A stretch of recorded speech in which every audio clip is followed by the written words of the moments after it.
like street niggas. Don't get me wrong to think that I can't get a king. Y'all kings is unattractive. Y'all niggas ugly. On me, let's keep it honest.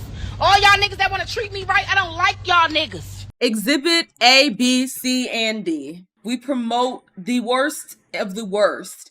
And then we want to get on here and say, well, why are they seeing us like this? Why do they view black people as a stereotype?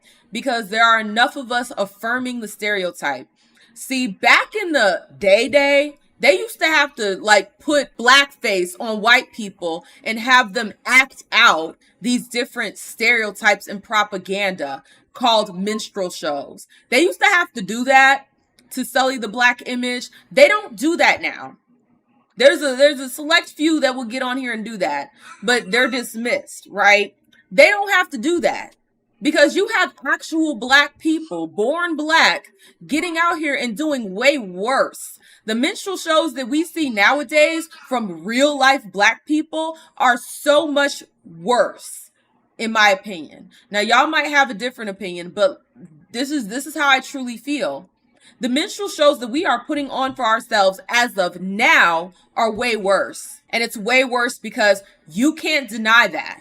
It's one thing to say, oh, back in the day, they used to do this and that was interrupting our image.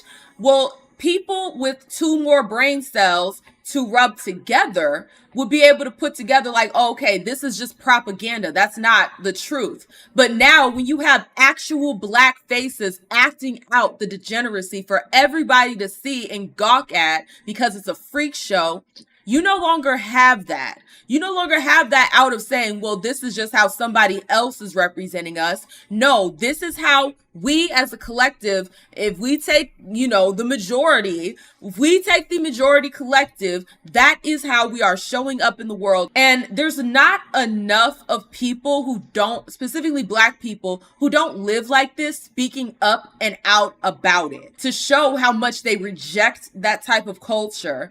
Oftentimes there are people, and I know you guys have seen this before, you log into TikTok and you see some woke BS coming out of a black person talking about how you shouldn't be talking about the bonnet. You shouldn't say anything about the sagging pants. You shouldn't say anything about this. We're oppressed, this, that, and the third. Whole time, they do not fit the very thing that they're caping for. They look like upstanding citizens within society. They don't leave their house with a bonnet. Their kids don't sag their pants. They don't do this. They don't do that. But they'll get on here and cape for it. And that also is to our detriment. If you are not living your life in that way, why are you getting on here and defending that level of degeneracy? Promote your healthy lifestyle. Promote the fact that you have 2-parent household. Promote the fact that you are educated. Promote the fact that you know how to string together a sentence without slang every other term. And don't get me wrong, I like AAVE. I like it, okay?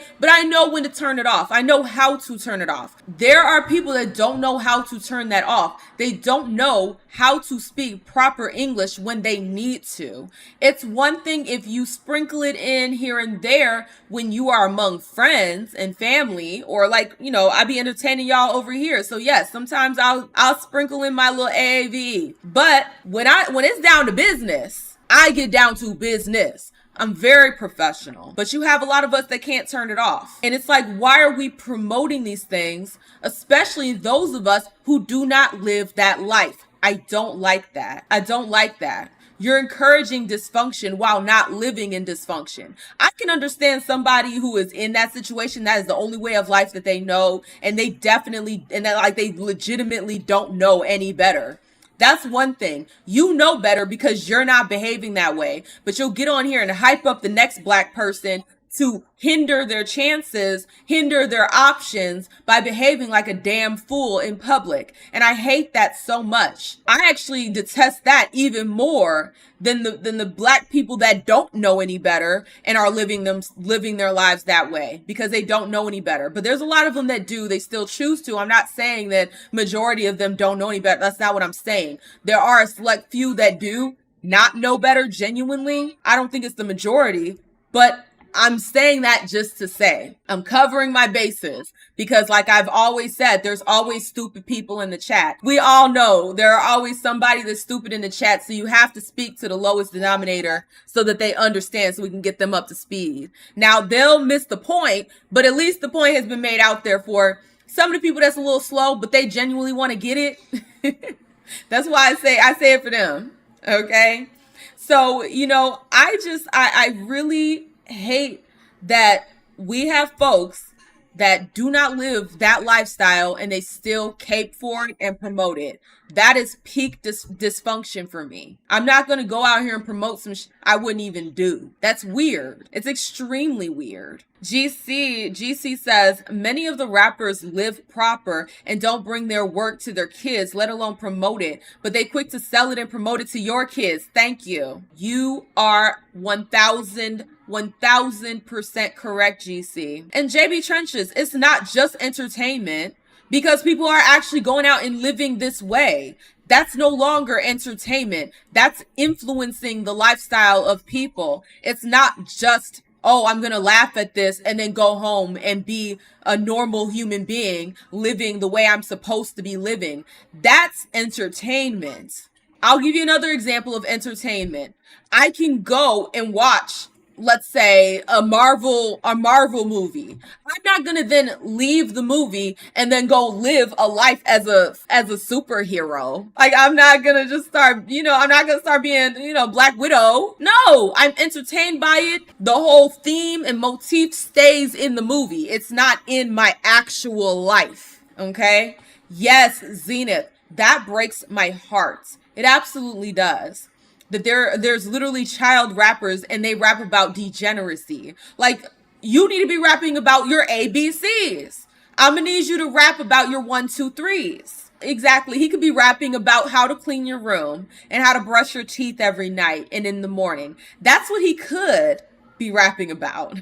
That's what he should be rapping about. He shouldn't be rapping about, yes, deleting people. And you know what's even more disgusting and disturbing to me?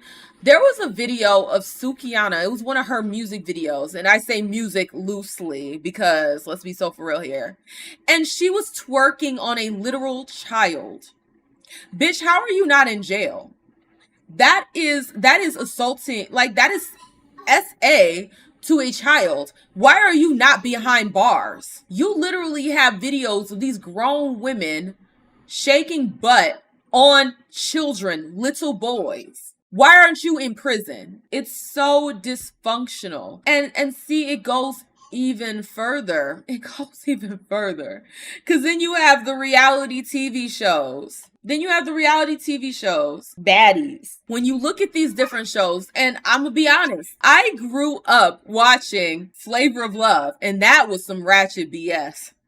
I'm not gonna lie, that was some ratchet BS. But you know what? It was different because we would watch that, but we would never try to be that. I feel like with my generation, like, we watched shows like that, but we didn't aspire to be like that. But now, you have whole entire women, not even just women, little girls wanting to become the women that they see, the females that they see on baddies. Wanting to grow up to be like the people they're seeing on, hell, I'll just say it, Zeus Network. It's not even just baddies. It's Zeus Network as a whole. I don't get that. I honestly don't get that. We used to point and laugh at the folks on Flavor of Love.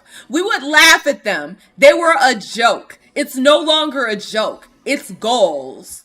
And that's where the dysfunction is setting in. That's where it's no longer just entertainment. It's now influence. That's what it is. We were entertained by Flavor of Love. Y'all are getting influenced by baddies and Bad Girls Club. And if we're going to talk about the media, we can't just talk about the music. We can't just talk about the TV shows or the movies. We have to also talk about social media, because this is where it gets even worse. Like, this is where it gets even worse. And see, if you guys didn't see my video about AI, and how there were so many black people that were upset about I guess it wasn't even a gorilla, it was Bigfoot. If you know how they tell the difference, please let me know. Because all I saw was a gorilla. I can't tell the difference between Bigfoot and gorilla because it looked like both of them look like gorillas. Like I had so many people in the comment section and they were like, that's not even a gorilla, that's Bigfoot. I'm like, how do you know? It looked like a gorilla to me.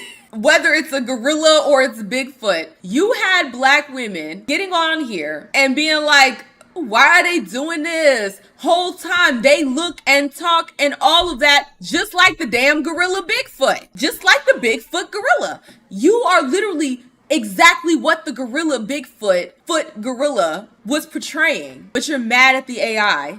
I don't like that. See, social media done messed up the game. Social media done messed up the game. Because it's one thing if we can say, oh, well, the media is doing this. It's not even our media. We don't control the media. That's what we used to say, right? Before social media. Oh, we don't have any control over the media. We have no say in how they, portray us. We have no say whatsoever.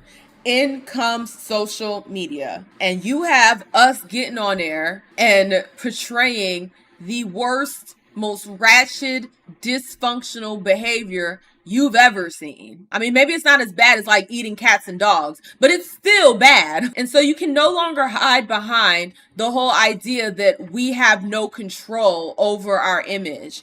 Because if we wanted to prove something, social media was the opportunity to do so. I want you guys to close your eyes and imagine this. Imagine once social media came into the ether and majority of the black people on social media promoted and had healthy lifestyle, promoted nuclear family, promoted, working hard, whether that's as an entrepreneur or as a worker bee, both are very important. What if we had, social media where black people were getting on there and that was the majority, right? You can never have a guarantee of everybody doing something, but those would be considered the outliers and we would dismiss them and ignore them and they would be in their little box by themselves. But the majority was promoting healthy dynamics within the family. Then we would have had a strong argument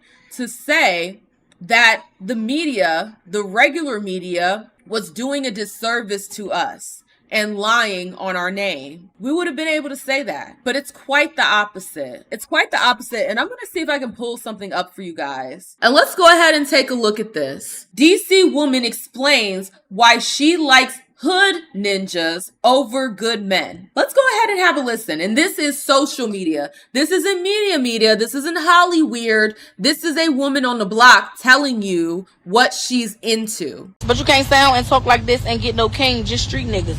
I like street niggas. Don't get me wrong to think that I can't get a king. Y'all kings is unattractive. Y'all niggas ugly. On me, let's keep it honest. All y'all niggas that want to treat me right, I don't like y'all niggas. I'm not one to settle. I'm not settling.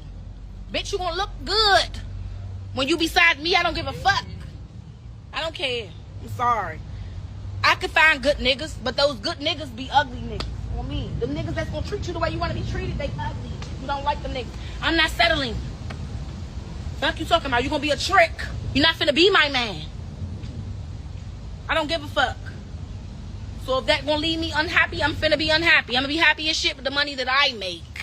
Exhibit A, B, C, and D. You can no longer blame Hollyweird for this. You can't. Because they're quite literally getting online and doing it themselves. We really would have had a case for, saying that everyone was just dogging us and that everyone was just destroying our image and that everyone was, woe is the black person. They're doing this to us. We would have had a case to say that if when social media dropped, all you saw for the majority was upstanding, well-spoken, healthy, functional black people, if that was the majority. But that's not the case. And Martell, you have a point. First of all, you shouldn't be looking for good ninjas.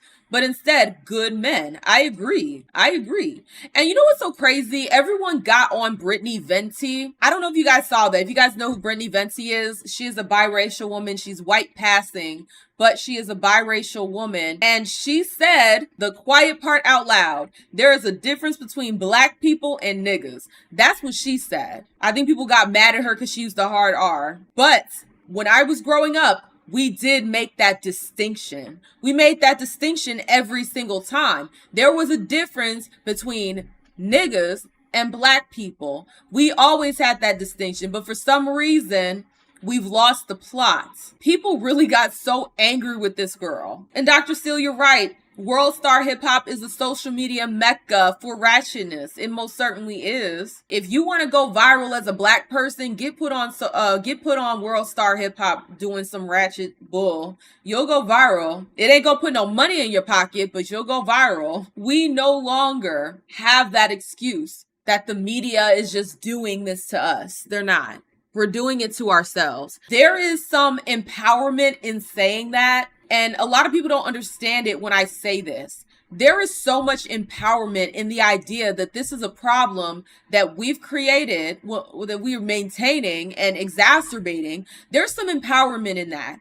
And you want to know why? Because if a problem that I have exists outside of myself, if a problem that I have exists because of what other people are doing, it makes it very difficult for me to wield power in order to fix that situation. Because it's a lot of black people doing it to ourselves, in that lies power. Because it is within us to fix the problem. Because we are perpetuating the problem, we have the opportunity to fix it. And so I think that if enough of us get on code with it, if enough of us really speak to the younger generation, because some of these old heads who are just living for this BS, we got to just charge them to the game. But if we get to the younger generation and show them what healthy black love, healthy black mentality, healthy black everything looks like, we can encourage them to move different, because they have enough aspirational BS for messed up, dysfunctional BS. They have enough of that. But when we have more imagery, more media that shows us in that light, just like the Oak Bluff ad, that gives a child that is growing up in a very, very bad neighborhood where, you know, their options seem limited. They're not limited, but they seem limited. When they see something like that, they can aspire to be like that. They can aspire to one day be able to purchase an item like that. They can desire better for themselves. Their scope opens up. We, as black folks that are not engaging in such a behavior, we need to make our presence known and give the younger generation something to aspire to be. That's why I love black girl luxury content, despite what that dumb broad in one of my videos said. I love seeing it because that is aspirational. It's much better than aspiring to have a BBL and some ugly ass eyelashes that don't fit your face or anybody's face for that matter. I love black girl luxury content. It is aspirational in the best way possible. I love black family content because that is also aspirational. Having a 2-parent household where you and your husband or you and your wife are working together to raise your children in a healthy environment. That is aspirational. And the more we promote that, the better. Because we might not be able to change these old hoes and these old ninjas. They're going to be stuck in their dysfunction. But the younger generation, we have an opportunity to give them something better to hope for. That doesn't involve just playing ball or rapping about dysfunctional bull. If you are a functioning, healthy black person, be that. And don't hide it. Showcase it in your community. Showcase it within your own family.